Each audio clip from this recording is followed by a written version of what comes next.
ma arvan, et osa publikust ilmselt istus siin ka eelmised 45 minutit, kui me rääkisime Sten Tamkivi ja Marju Lauristiniga sellest, kuidas, kas selline riigipiirid ja Eestis ja eestlaseks olemine on üldse tähtis ja üsna pea jõudsime ka selline, et kuidas siis tuua eestlasi võib-olla Eestisse tagasi ja muid inimesi siia Eestisse. Aga nüüd me mõnes mõttes pöörame selle vestluse teistpidi ja oma järgmiste külaliste näitel ma tahaks rääkida ja nende käest küsida, kuidas saab Eestist välja, kuidas saab Eestist mitte ära, aga oma tegevuse suunata Eestist välja, nii et sa siiski oled ikkagi endiselt veel Eestis. Ja kui ma küsisin nende käest minut tagasi, et kas te elate Eestis, siis nad kõik ütlesid jah, aga nende tegevusest väga suur osa on suunatud hoopiski riigist välja. Nüüd ma palun oma külalised lavale ja siis, kuna neid on palju, siis me hakkame nende tutvustamisega vaikselt pihta. Palun. Võtke istet, kuhu soovite.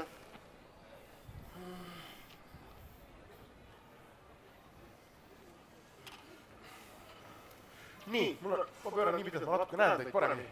Mul on 3 külalist ja erinevalt võib-olla paljudest teistest, kes meile teistes tänastes vestlusringides üles astuvad, siis teie näod ja nimed, ma arvan, keskmisele eestlasele eriti midagi ei ütle. Aga ometi olete te mingis mõttes erakordselt olulised inimesed Eesti jaoks ja ma alustaks Kristjan Maruste, sina teed idufirmat nimega Co-Module. Mida sa teed? Tegelikult on keeruline natuke seletada. Mis me teeme tegelikult ka sampler, mis te siin nägite, see ratas. Meie töötame ka koos nendega, meie loome tehnoloogiat, mis ühendab erinevaid sõidukeid. Me loome sellist elektroonikat, mis me paneme erinevate sõidukite sisse. Sõidukitest saame me andmeid koguda, neid analüüsida ja tootjatele näidata ja siis sina kui lõppkasutaja saad siis selle sõidukiga suhelda läbi oma nutitelefoni või oma nutikella. Ehk siis lihtsustatult me ühendame sõidukeid internetti. Ja mis riigis sa seda teed? Meie kontor on siis tegelikult umbes 150 meetrit, aga kliendid täna on meil Saksamaal, Ameerikas ja Hollandis ja tegelikult ettevõte on registreeritud Saksamaal, nagu emaettevõte, nii et ma enamus aega veedan ise ka Saksamaal. Kaspar Korjus on meil järgmine inimene, sina oled Eesti e-residentsuse programmi direktor. Mida sina teed? Tere kõigile. Mina siis aitan e-eestlasi luua rohkem. Ehk ma annan siis võimaluse Eesti digiühiskonda kõigil maailma inimestel siseneda, saada interneti nimi endale, siis selle ID-kaardi abil siis Eestiga suhelda ja Eesti ettevõtetega suhelda. Ja niimoodi siis aitame Eestit suuremaks teha, Eestisse investeeringuid tuua, Eesti kultuuri rahvale viia ja Eestit maailma pildile saada paremini. Ja Markus Marks on meie 3. vestlusringis osaleja. Mida sina teed? Tere kõigile. Tegelikult meie teeme täiesti füüsilist toodet. Loome tegelikult maailmakaarte ja mõte on selles, et ma on inimesi rohkem tegelikult reisima ja inspireerida neid erinevate interaktiivsete toodetega seda tegema. Okei, ja sa tahad neid maailmakaarte, eks ole, müüa mitte niivõrd eestlastele, sest Eesti on väike, vaid mitte ainult ei taha, vaid sul ongi kogemus sellest, kuidas eksportida neid asju Eestist välismaale. Just, et me oleme selles mõttes juba Eestis nii-öelda ühel poolt see lae kätte saanud, et ega meil muud võimalust ei olegi tegelikult, mis on normaalne edasisamm liikuda välismaale. Ma tahaks, ütlesime tuvastame, et te kõik olete oma 30 aasta vanad. Et ma tahakski tegelikult teie näitel järgmised 30-40 minutit rääkida sellest, et kuidas tehnoloogia on andnud võimaluse teatavale põlvkonnale, kes seda oskab ja tahab ära kasutada, on andnud suhteliselt hea võimaluse minna Eestist välja. Et piltlikult ütles vanasti sul pidi olema millegi suure tegemiseks ja maailma muutmiseks, ma ei tea, rikas vanaonu, eks ole, kelle pärandust sa siis ootasid, et sa saaks omale selle algkapitali ja saaks hakata tegema, teostama oma mingit unistust ja mingit suurt asja nagu tegema. Ja tänapäeval see ei pruugi enam üks ole niimoodi olla. Te kõik 3 olete läinud oma tegevusega nagu Eestist välja ilma selleta ju, et teil oleks kuskil olnud, eks ole, 1 miljon eurot antud teile, et mine koli ja hakka tegema. Ja ma alustaks võib-olla sellest, et kuidas see käib? Kuidas saab oma tegevuse Eestist välja? Kuidas see teiega juhtus, Kristjan?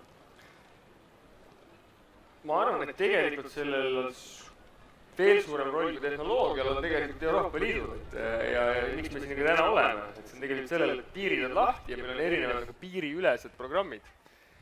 Ja meie tegelikult läksimegi ühte sellise ärikiirendi programmi Saksamaale, mis tähendab siis seda, et võetakse alustavad ettevõtted 3 kuuks ühte ruumi või ühte kontorisse kokku ja siis neid aidatakse ja pressitakse ja surutakse ja ma ise olen inseneriharidusega, nii et ma nägin seda natukene ka nagu sellist majanduslikku magistrit endale. Et ma arvan, et sellised erinevad programmid ongi väga head selleks, et nagu see esimene samm ette võtta. Et kui vaadata noori inimesi, võib-olla 80% siin olijatest on näiteks Erasmusega käinud kuskil välismaal. Et kõik sellised kogemused annavad sulle äärmiselt hea sellise tunnetuse ja julguse sinna hiljem järgi minna. Ja tehnoloogia abil, mida sa muidugi teha saad, mis sa ütlesid väga õigesti, on see, et sa saad minimeerida neid kulusid väga hästi. Et sa saad väga palju tööd teha ära enne kodust tehnoloogia abil, kui sa sead seal füüsiliselt koha peal olema. No Eestis, eks ole, kehtib, ma ei tea, kas kehtib, aga kasutatakse väga tihti ütlust, et ega seal maailmas ei oota sind keegi. Noh, jah, ma ei tea, mis nad ikka ootavad, eks sa ise ju lähed ja teed, et selles mõttes, et ma pigem ütleksin seda, et mis on meil võib-olla veel probleem ühiskonnas, on see, et me ikkagi väga tihti ei pea ennast sama tarkadeks ja tublideks kui ütleme lääne-eurooplased või ameeriklased, et tegelikult me oleme tihti oluliselt ka sellised kiiremini õppivad ja paindlikumad. Et ma arvan, et selline nagu ühiskonna üks asi, mis me veel ühiskonnas nagu korda peame tegema, on enesehinnang. Et kui sa nüüd ettevõtlust vaatad, siis see hakkab nagu väga kiiresti juba korda minema, sest meil on edulood nagu Skype või TransferWise ja minul isiklikult on väga personaalne lugu GrabCAD-iga, kes on siis Hardi Meibaum ja Indrek Narusk, kes ehitasid ettevõtte ja müüsid selle 100 miljoni umbes eest, eks ole, Ameerikas maha ja need kutid õppisid täpselt samas teaduskonnas, kus mina ja neid õpetasid täpselt samad õppejõud. Ja siis see nagu ütleb sulle, et sul ei ole mitte ühtegi vabandust olla kehvem kui nemad, sellepärast et sellised mehed on seda juba teinud. Et ma arvan, et väga suur osa on ka nagu nii-öelda siis eeskujudel. No Markus, kes teid seal välismaal ootas? Tuli üks päev mõte, et müüks oma maakaarte, ma ei tea, Singapuri või Vietnami või Saksamaale. Kuidas te tegite seda? No taustaks lihtsalt nii palju, et me oleme nagu oma tooteid müünud juba rohkem kui 50 riiki üle maailma. Ja mõned on sellised fokusseeritud riigid, aga ütleme niimoodi, maailmakaart on jõudnud siis rohkem kui 50. Aga jah, selles suhtes, et see teema, millega me tegeleme, puudutab väga paljusid, et ta on nii universaalne. Meie puhul see reisimine, et inimesed tahavad saada emotsiooni, et me mängime selles mõttes väga palju emotsiooni peal. Just me ei müü lihtsalt toodet. Et sellest nagu ei piisa, et seal on vaja lugu juurde rääkida ja me oleme selles mõttes olnud õnnelikus positsioonis, et see toode on ise olnud piisavalt atraktiivne ja elevust tekitanud, et tänapäeva sotsiaalmeediavõrgustikes on see hakanud ka levima ja tänu sellele on siis tulnud kõik need inimesed üle maailma. Ma just mõtlen, et ega see välismaal ju 50 riigis keegi ei oska oodata sind või keegi ei oska küsida seda toodet, eks ole. Et sa istud siin Tallinnas oma kontoris oma äripartneriga, anna puht tehniliselt, mis te tegite? Kas te panite selle oma toote kuhugi üles netti või saatsite kellelegi meili või mis te tegite esimese asjana? Jah, selles suhtes, et me oleme tänapäeval, kuna maailm on selles mõttes lahti või avatud, et ka interneti avarustes on sellised näiteks tasuta kanalid, kus sa saad panna üles huvitavaid lugusid, näiteks läbi oma brändi, aga sa ei saa lihtsalt näidata toodet, vaid sa pead keerama selle natukene teise nurga alla, et sa pead selle toote ümber ehitama loo just, et näitama, kuidas näiteks see toode, ma tooks hea näite. Palun. Et interneti avarustes on selline asi juba aastaid ringlenud, will it blend? Ehk siis on YouTube'i videod, kus on sul köögikombain ja siis pannakse erinevaid tehnoloogia vidineid sinna sisse. Ja vaadatakse, kas see kombain teeb selle katki. Kas see kombain teeb selle katki, on ju. Ja tegelikult on see köögikombaini reklaam. Aga kui sa näitaksid lihtsalt köögikombaini ja ütleksid nende omadused, siis see nagu väga paljusid ei huvitaks. Nii et teil on ka mingi oma selline varjatud reklaam kuskil ringleb internetis või? Võiks öelda küll niimoodi, et inimestel meeldib rääkida enda reisidest, enda riikidest, et inimesed on positiivselt nii-öelda uhked oma saavutuste üle ja see on nagu aidanud meie toodetel levida. Ma mõtlen, et ei tea, kas selle Ampleri saaks ka sinna köögikombaini panna. Tõenäoliselt saaks, me peame olema väga suur kombain. Kaspar, kus sina käid Eesti e-riiki müümas? Kas sa seisad keset Times Square'i näiteks New Yorgis ja ütled, et astuge ligi, et hakake eestlaseks või kuidas see käib? Et jah, peamiselt ikkagi läbi konverentside algab see pihta, et kus konverentsil saab esineda ja müüme seda nii nagu eelmises sessioonis meil oli, et suurlinnades, et nii Singapur, New York, Silicon Valley kandis kui ka Lääne-Euroopas, Amsterdam ja London ja Berliin. Ja need tõmbelinnad tõmbavad ja seal me saame Eestit väga suurele auditooriumile korraga rääkida Eesti loost. Aga ega need konverentsid tõenäoliselt ka ei oota ühte Kaspar Korjust Tallinnast, et ta maailma olulisematele inimestele räägiks Eestist või ootavad? Nad saavad oodata ainult, kui publik nõuab, eks ju, kui rahvas soovib ja see tähendab kindlasti läbi interneti siis niisuguse community ehitamist ja kasutajate kaasamist, et see sõna leviks. Kuidas see käib? Te olete kõik tegelikult, ma kujutan ette, seda mingis vormis nagu teinud on ju. Ja tehniliselt sul on ju selleks tegelikult vaja ühte arvutit. Ja rohkem mitte midagi. E-residents on sellepärast hea näide, et enne kui e-residentsust me üldsegi läksime live ja enne kui seadused lubasid seda, siis tegelikult oli meil juba 20 000 inimest, kes seda soovis. Ehk me lõime veebilehe, kus sa said ennast huviliste kirja panna ja sellest rääkida enne, kui see olemas oli ja siis, kui me sellega välja tulime, siis me saimegi kohe edukaks tänu sellele. Ja see huvilistade saamine ja see käibki läbi sotsiaalmeedia suuresti, läbi foorumite, community'te, kus rääkida inimeste kasudest ja uutest võimalustest ja see levib inimeste, hea asi levib ise muidugi internetis suuresti. Jah. Ma arvan jah, et see e-residentsuse näide on selles mõttes nagu raske näide, et see on lihtsalt nii uuenduslik ja põnev asi, et sa nagu lased selle linnukese lahti ja ta võtab ise hoo alla. Et meie tegeleme ainult teiste ettevõtetega, et meil ei ole nii oluline, mis meist nagu välismeedia arvaks, aga samal ajal, kui me meedias oleme, siis ehk loeb ka mõni ettevõtja seda tavalist lehte. Me käisime ühel messil eelmise aasta augustis ja me tahtsimegi saavutada ka mingit tähelepanu ja mis me tegime, ehitasime oma tehnoloogia põhjal ühe 3-rattalise jalgratta, selline siis kargoratas või kaubaratas. Või suure? Ei, suure. Ja ehitasime selle niimoodi, et kui ma hoidsin mobiiltelefoni käes, seda pöörasin oma käes, siis need rattad pöörasid ja kui ma vajutasin ekraani peale, siis see ratas hakkas sõitma. Ehk nagu lühidalt öeldes me ehitasime puldist juhitava elektriratta. Ja see nagu tehnoloogiliselt midagi väga erilist ei ole, aga eriline oli see, et me kutsusime selle The World's First Autonomous E-Bike Prototype ehk siis maailma esineme isesõitva jalgratta prototüüp. Ja sa võid alati ju öelda prototüüp, sest prototüüp võib olla väga algeline, ta võib olla väga lõplik, aga ta on alati prototüüp, et isegi kui sul on mõte, siis ta on prototüüp. Ja meil natukene oli piinlik, aga see läks nii õudselt nagu inimestele peale, et me 3 nädalat hiljem olime siis Saksamaal Der Spiegel online meedia väljaandes, mis on põhimõtteliselt sakslaste jaoks nagu meil on Delfi ja see oli üks Delfi nii-öelda põhivideouudiseid Saksamaal, sest inimkond hakkas järsult mõtlema, et kui põnev, et kas äkki varsti sõidavad jalgrattad ise. Ja see on nagu hea näide sellest, kuidas sa lood mingi loo, mis tegelikult ei olegi otseselt see, mis sa teha tahad. Võib-olla ei ole isegi päris tõsi.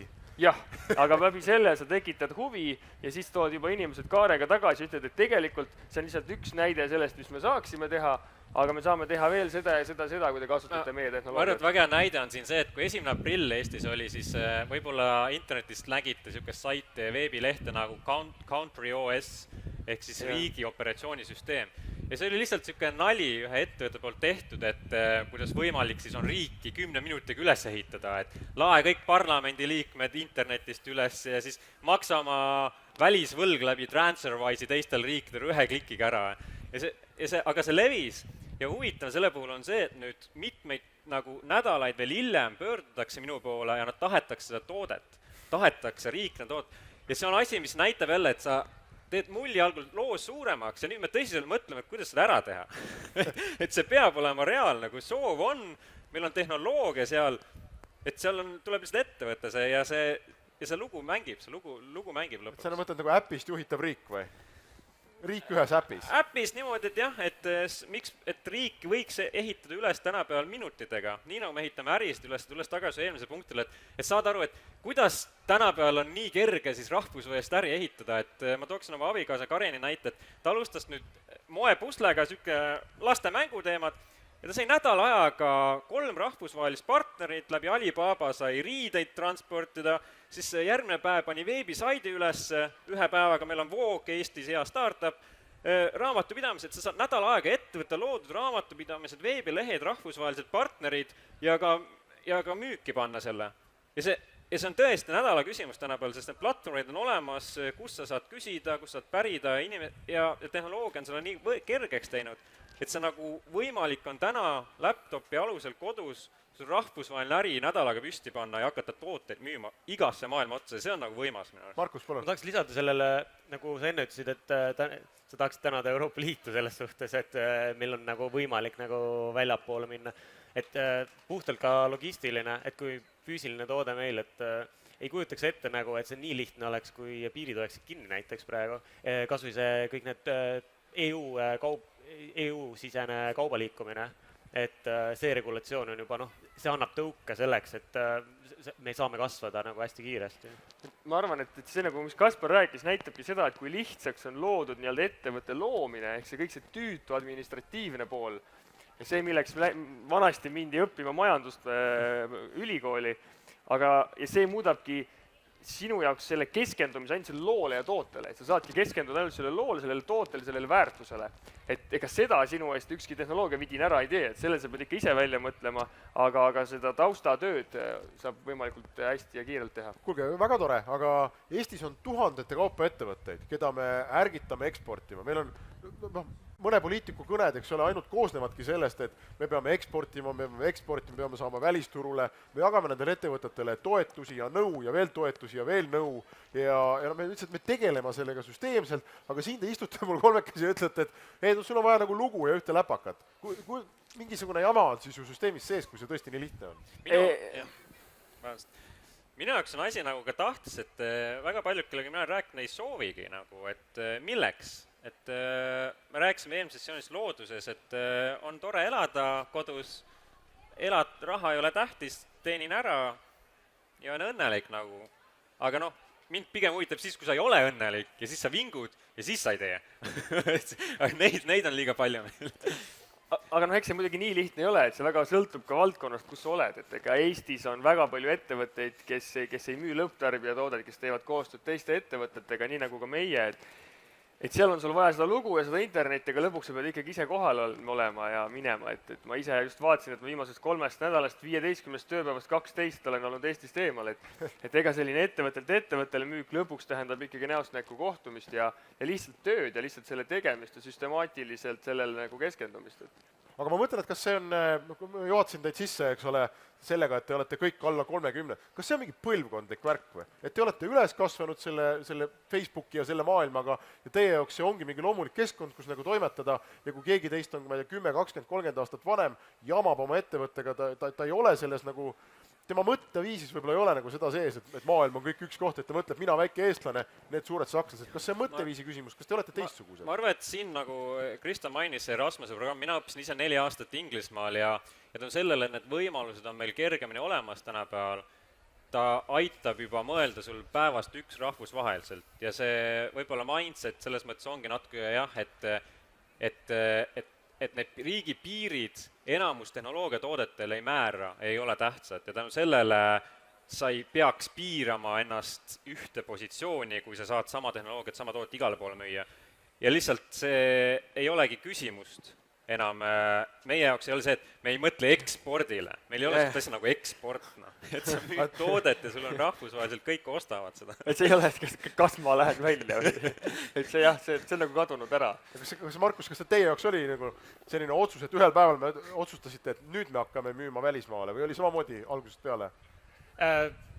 Kuna ma olen ise tootedisaini taustaga, siis võib-olla ma kuidagi nagu õppinud sisse seda, et nagu toode peaks olema võimalikult skaleeritav, et seda peaks saama teha suurelt ja nii-öelda massigale, et see nagu andis juba selle tõuke, et okei, et nagu kindlasti nagu me ei jää siia või noh, siin ei olnud ka nagu täpselt see, et siin ei ole nagu Eesti ja muu maailm võib-olla, et noh, mingeid tõesti sa pead hakkama võib-olla kasutama sõna eksport, et nüüd lähme välja või noh, okei, nüüd hakkame turundama väljapoole rohkem, aga sellist, et oleme alguses Eestis ja siis vaatame, kas lähme välja, et võib-olla selline meie jaoks jah, võib-olla see põlvkond, mina võiks küll uskuda, et me oleme nagu nii kasvanud üles, et see internet on ju tegelikult tervik või noh, üks suur kogukond, ehk siis ma arvan, et nagu see riikide asi on ka meile samasugune. Aga ma arvan, et samas ei ole üldse tegelikult alati globaalne, et mina Saksamaal kohtan väga palju nagu teistsugust nähtust, et saksa noored ei ole tegelikult nii globaalse vaatega, et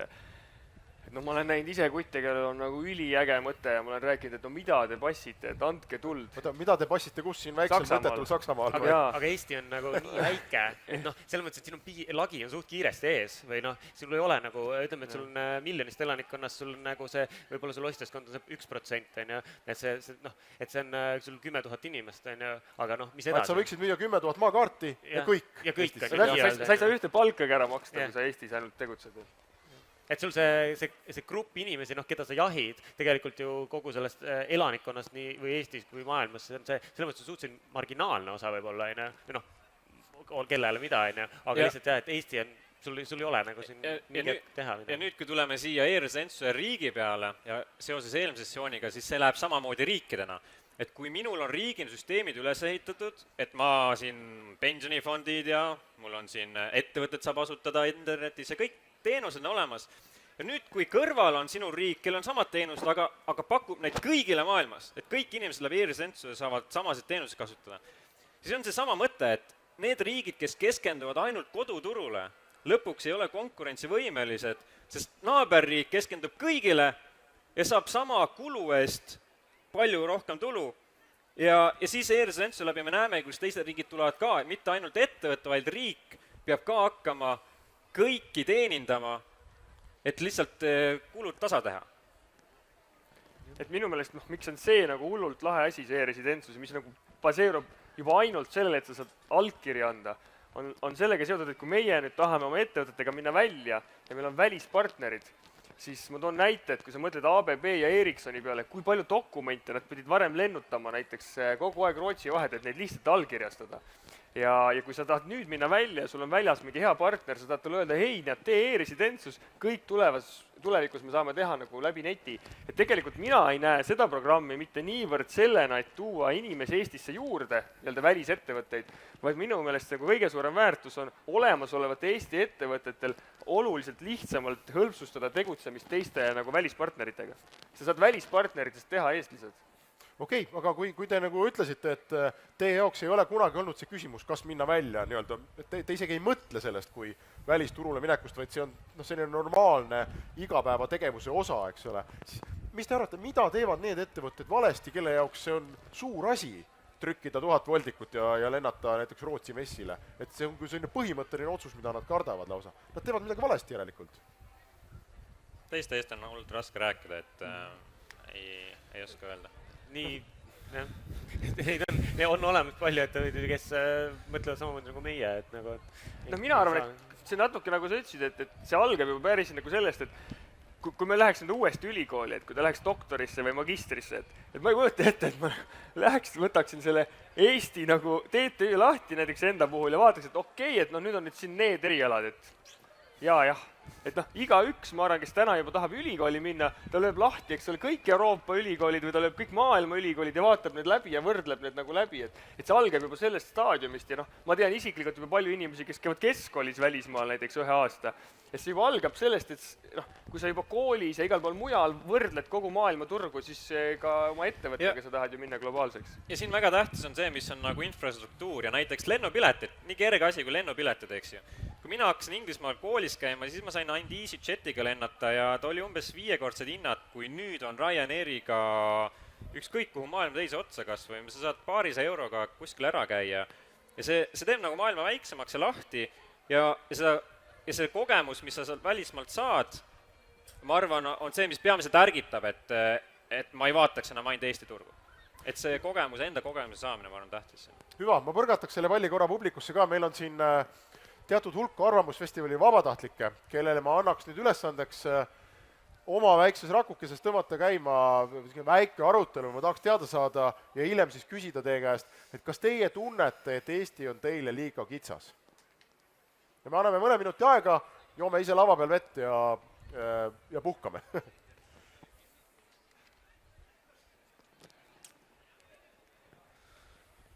Kui on kuskil keegi, kes tahab kohe sellele küsimusele vastata, tõstke käsi püsti ja meil on üks liikuv mikrofon seal, siis ma saan suunata ta teie juurde.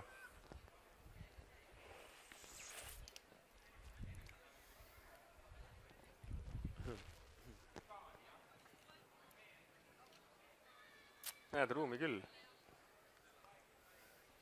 Vahemärkusena, et Eesti on üks kõige madalama asustustihedusega riike maailmas. Ja, et Eesti ei saa definitsiooni järgi olla liiga kitsas. Jah. Aga vaimuruumilt ja tururuumilt saab.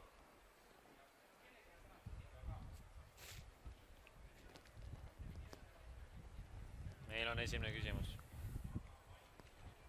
Jaa, palun. Et siis, kui ütleme, kõik inimesed ei käi välismaal ülikoolis, kõik ei käi välismaal keskkoolis, et kui sa ütleme magistri Tartu Ülikoolis lõpetanud, teed oma äri, tahad kuskil välismaal müüa, aga sa oled terve elu Eestis elanud ja sul kõik enamus sõpru on terve elu Eestis elanud, sest enamus on Eestis elanud, siis kust tuleb see kogemus, kui ülejäänud Eesti ettevõtted ka müüvad enamus Eestisse, siis kust tuleb see kogemus või oskus näiteks lätlastele või soomlastele müüa, kui sa ei tea ühtegi teist inimest, kes kunagi seda on teinud? No tegelikult see on kõik väga lihtne. Sa lihtsalt lähed Lätti messile või sa võtad interneti lahti ja uurid välja need 10 ettevõtet, kes võiks olla sinu kliendid Lätis, lepid nendega kohtumised kokku, võtad ühe PowerPointi kaasa, lähed kohale, näitad neid slaide ja räägid rahulikult. Ja siis teed seda veel 2 korda ja 3 korda ja iga kord teed paremini. Ja siis lõpuks, kui sa 3 aastat hiljem nende juurde lähed, siis nad vaatavad, ütlevad, et täitsa lõpp, et mehed on 3 aastat siin käinud ja ikka kõva arengu teinud, et jube järjepidevad vennad, ja siis see juba tundub nende jaoks täiesti loomulik sinuga äri teha. Täiesti toetan, aga minu arust siin on tähtis ka see, et tegelikult on riik nii palju panustanud see, et see oleks kergem, et alates sellest, et töötukassadelt küsida toetusi, meil on inkubaator, meil on loomeinkubaator, meil on rohkem inkubaatoreid per capita, kus sa saad oma ideed teoks teha kui arvatavasti kuskil teises riigis. Ja need võimalused on olemas, kui nagu soovid on olemas, sest tegelikult meil ongi Eestis ju probleem see, et liiga vähe inimesi müüb rahvusvaheliselt oma toodet ja pigem on nagu riigisisene raharinglus ainult. Et sellele riik on hästi palju panustanud sellele, et sa saaksid see sama asja ka väljapoole müüma, et me saaksime riiki nagu uut tulu sisse tuua. Ja tuleks lihtsalt neti.ee asemel google.com võtta lahti, kus sa nagu näed ära siis, et kus need konverentsid on. Nii, kas me saame veel anda mikrofoni kellegi kätte?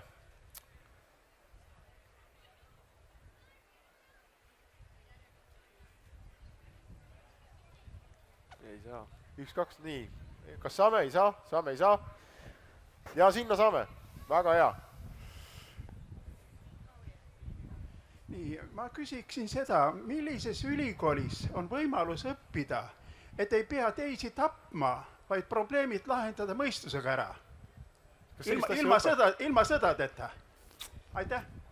No see on väga hea küsimus, ma arvan, et mis on sõdade põhjus ja kuidas neid vähendada, siis ma arvan, et ülikooliks, et igas ülikoolis on võimalik head haridus saada Eestis kaasa arvatud,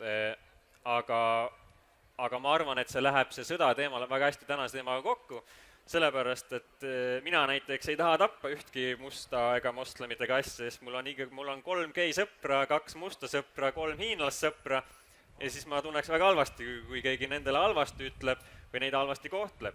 Ja ehk teisisõnu, et kuna maailm muutub järjest väiksemaks, meil tutvusringkond läheb järjest multikultuursemaks, siis ma arvan, see on peamine võimalus sõdu ära hoida, kui saada võimalikult rahvusvaheliselt sõpru ja tuttavaid ja nendele olla avatud. Ja siis mina arvan, et ongi vähem sõdu. See on hullult hea küsimus, et millises ülikoolis õppida, sest me enne puudutasime seda Erasmuse programmi. Erasmuse programm siis tähendab, et Euroopa Liidu sees üliõpilased saavad vahetada ülikoole 1,5 aastaks või 9 aastaks. Ja väga tihti inimesed ütlevad, et mis mõte sellel on, et seal ju käib üks pidutsemine ja sotsiaalne tegevus, et selle õppimisega tegeletakse väga vähe, aga ma olen isiklikult läbi lugenud selle Erasmuse alusdokumendi, mis on kunagi Euroopa Liidus kokku lepitud ja kogu Erasmuse programmi eesmärk on ära hoida 3. maailmasõda. Ehk et kogu selle tudengite vahetuse eesmärk ei ole saada paremat haridust, vaid on lõimida inimesi nii, et me mitte kunagi enam ei arvaks, et sakslased on nii halvad inimesed, et me peaks neile kallale minema. Ehk et tegelikult see ongi kogu Euroopa Liidu põhialustala. Aitäh, teil on seal üks küsimus vist või kommentaar? Tervist! Mis on 3 soovitust ettevõttele, kes tahab välismaale minna? Meil on 3 inimest, teeme nii, et igaüks annab ühe soovituse. Hakkame Markus sinust peale. See on väga üldine küll, aga et sa ei saa müüa ainult toodet, vaid sellel peab olema nagu lugu juures, nagu me enne mainisime, et lihtsalt tootest ei piisa, et see ei huvita kedagi. Kui sa teed pesulõkse, siis need peavad olema kihvtid pesulõksud, millegi poolest. Jah, aga see peab äratama, see peab rääkima loo, see peab tekitama mingisuguse emotsiooni, see peab puudutama inimesi. Mis see teie maakaartide lugu on muide? Lugu? Mida meie räägime? Põhimõtteliselt lühidalt kokkuvõttes me oleme nagu ringelnud selle peale, et iga päev, vahet ei ole, mis päev see on, sa peaksid nagu nii-öelda oma mugavustsoonist välja astuma ja siis tegusid tegema hakkama, sa peaksid nagu minema ja maailma avastama, samamoodi, et ära klišeelikult, aga ära istu kontori laua taga kogu aeg. Aga kuidas see sinu maakaart mulle aitab seda teha? Mina ütlen omast kogemust, see inspireerib mul rohkem neid kleepse maakaardilt ära võtma, siis ma tahan nagu rohkem riigis, maailmas ringi käia. Me paneme nii-öelda, on tegelikult ju äpid ka olemas samamoodi, aga sa näed, et palju sul nii-öelda maailmast kaetud on, ja siis sul tekib juba väikse kripeldus, et okei, aga ma ei saa ju tagasi minna sinna, kus ma olen juba käinud, et ma lähen sinna, kus on see maailm avastamata veel, ja siis sul tekib selline juba endaga nagu võistlus tegelikult, et võtta kogu see maailm ette. Okei. Mina, kui üks asi on, mida öelda oleks, et kuidas minna, on võib-olla seesama nõndanimetatud toode kõige tähtsam, et see toode ise oleks võimeline nagu igas riigis hakkama saada, see oleks kõigile peale, ehk see toode, see sõna, ingliskeelne sõna vist on skaleerumine, eks ju, et see toode oleks kõigile vastuvõetav, ehk et esimest asja, mis ma kunagi Eestis tegin, Elionis töötades ma tegin neti.ee-ga ja Eesti äriregistriga mingid tugevad seosed sellega nagu, integratsioonid, hullult hea toode oli. Aga siis hakkasin seda välismaale müüma, siis lõpuks nagu täiesti ebaõnnestus, sest välismaal ei ole neti.ee-d ega äriregistreid ja siis ma ei saanud enam seda lahti tükeldada kuidagi ja see toode ei kõlbanud kuskile välisriikidesse. Ja siis põhimõtteliselt 2 aastat tööd tuli maha võtta ja hakata uuesti tegema, et see toode oleks igas riigis kätte saada. Et see toote disainimine algus peab olema mõeldud niimoodi, et teised riigid ja teised inimesed saaks ka seda kasutada. Aga ütleme, lihtsustatult öeldes, eks ole, et õunamoos pluss lugu ongi juba skaleeruv toode. Aga kui sa teed seda õunamoosi Eestis, mis on maailma kõige puhtama õhuga riik. Jah, siis on lugu ka juba olemas. Jep. Nii, ja sinu soovitus, Kristjan? Minul on alati ainult üks soovitus. On see seotud ettevõtluse või ükski üle muuga ja see on töö. Tuleb lihtsalt teha süstemaatiliselt ja ropult ja vastikult tööd. Et üldse ei ole mõnus lennata hilisõhtutel Riiast lennukiga koju või jääda lennujaamadesse seisma, aga seda kõike lihtsalt peab tegema selleks, et saavutada edu. Ehk et kui sa sead endale eesmärgi, et sa tahad minna välisturul, siis sa lihtsalt pead selle nimel tegema järjepidevalt ja rasket tööd. Kas sul oleks olnud nagu lihtsam ja mõnusam elu, kui sa oleksid ajanud oma mis iganes asja Eestis ainult? Jaa. Mul oleks lihtsam ja mugavam elu, kui ma ajaksin seda kõike ka Saksamaal. Aga Eestis on liiga puhas õhk ja liiga armas abikaasa, et seda Saksamaal teha. Ma ütleks tegelikult ühe nagu sellise soovituse veel, olgu see siis, et ühelt poolt alustad küll ühe selle läpakaga, aga mingi, et sa pead nagu nii reaalselt füüsiliselt kohale minema messidele, rääkima reaalsete kontaktidega, et olgu see siis müügiagendid või ettevõtted või ükskõik, kes seal koha peal on, et selline praktiline soovitus, et kui sinna messile minna, aga ei ole täpselt kindel, et okei, et kas ja kuidas me nagu seal peaksime olema või kellega me peame rääkima, et siis, ja kui on aega, siis esimene aasta minna sinna messile koha peale kui külastaja, vaadata üle, nagu observeerida seda, panna kõike nii-öelda kõrva taha, kuidas nad teevad seda, mida nad teevad selle, kas see on see õige ja järgmine aasta siis võtta siis see mess ise ette nagu. See on väga kallis, kui sa lähed lihtsalt nii-öelda, lähme sinna messile nagu, kui sa tegelikult ei ole seal käinud enne ise külastaja koha peal. Üks mu hea tuttav töötab ühe suure, rahvusvaheliselt väga eduka, aga ütleme idufirma staatuses ettevõtte müügijuhina Eestis. Ja ma küsisin ta käest, nad on aastaid käinud ühel väga-väga suurel messil. Samamoodi nagu paljud teised Eesti ettevõtted. Ja nendel on väga palju kasu sellest olnud, ma küsisin, et mis te teete seal? Ja ta ütles, et aga selleks hetkeks, kui me messile läheme, on iga minut seal messil, kõik päevad, iga minut on planeeritud. Ehk et kogu see töö on neil tehtud Eestis ette ära läbi selle sama interneti, kellega ma kohtun, mis kell, ja nad ainult jooksevad ringi. Neid seal boksis praktiliselt ei olegi, neil ei olegi boksi. Et nad on meeletu töö ette ära teinud selleks, et mitte lihtsalt nad ei lähe messile, et tulge minu boksi, vaid nad väga täpselt teavad, teevad. Ja kuigi see mess, ükskõik mis mess on näiteks kord aastas, siis tundub, et appi ma tahan ju praegu minna, siis tegelikult nii-öelda tuleb hoida hobuseid ja nagu kui on aega või kui on võimalus, siis tõesti see tasub ennast ära, et pigem üks aasta külastada. Et ma arvan, et see on ka väga hea nagu asi, millest üldse alustada, on see, et kas hakkad seda lugu mõtlema või seda toodet tegema või seda tööd tegema, siis kõigepealt tuleb välja mõelda, et kuhu sa minema hakkad, et kellel seda asja vaja on, mida sa tegema hakkad. Ja meil oli samamoodi, et meil tegelikult oli alguses selline insener-teenuse ettevõte ja läbi selle me käisime umbes 5, 6, 7 eri messil. Siis me läksime erinevate rattatootjate, müüjate juurde ja me kogu aeg rääkisime nendega, mis on nende valupunktid ja siis alles mõtled selle toote välja, et sa ennem saad selle kliendi tagasiside. Ja me oleme ise ka ainult ühel messil olnud oma boksiga, et igal pool mujal me lihtsalt käime kohal, sest see umbes 80% tööst sa saad juba tehtud. Nii, kas meil on veel kellelegi mikrofoni pakkuda? Ja aeg hakkab siin vaikselt läbi saama. Kas on kellelegi küsimusi? Ei ole? Kommentaare? Siis ma viiks selle vestluse veel lõpuks, meil on mõni minut aega ja teie olles nagu päris palju välismaal liikunud, välismaale müünud, seal suhelnud, kas eestlased on kuidagi, mis see meie enesehinnang peaks nagu olema, kas me oleme kuidagi kehvemad või nõrgemad? Me väga tihti arvame seda, ma usun. Jah, ma juba rääkisin ka sellest, et ma arvan, et see on meil ühiskondlikult veel üks suur probleem. Et seal on muidugi omad äärmused, et ameeriklased teinekord on väga nagu teises äärmuses, mis näiteks jaapanlastel võib olla väga eemale tõukav. Et see tagasihoidlikkus on teinekord suur voorus, aga enesekindlust peab ikkagi rohkem olema. Ja enesekindlust tekib ainult läbi eeskujude või läbi isikliku kogemuse, kui sa milleski muus teed midagi maailma tasemel või väga edukat. Et mina ehitasin kunagi Formula studenti autosid ja kui me sakslastele siis inseneerias pasunasse panime, siis ma sain aru, et ma võin neile mujal ka pasunasse panna.